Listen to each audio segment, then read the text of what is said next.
PT PLN, Persero, melalui unit induk distribusi Sulawesi Selatan, Sulawesi Tenggara, dan Sulawesi Barat, UID Sulselrabar, meresmikan 2 tim pekerjaan dalam keadaan bertegangan, PDKB, di Kabupaten Bulukumba dan Bone.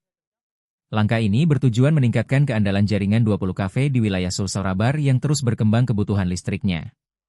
General Manager PLN UID Sulselrabar, MOJ, Andi Acaminoerdin, menyebutkan bahwa tambahan 2 tim baru ini menambah target pemeliharaan hingga 5.183 titik dengan estimasi penyelamatan listrik 8,8 juta kWh.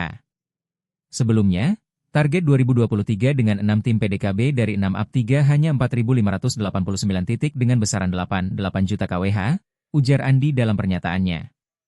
Saat ini, PLN UID Sulselrabar telah memiliki 8 tim PDKB termasuk yang baru, dengan personel tersebar di Makassar Selatan, Makassar Utara, Kendari, Mamuju, Parepare, Palopo, Bulukumba, dan Bone.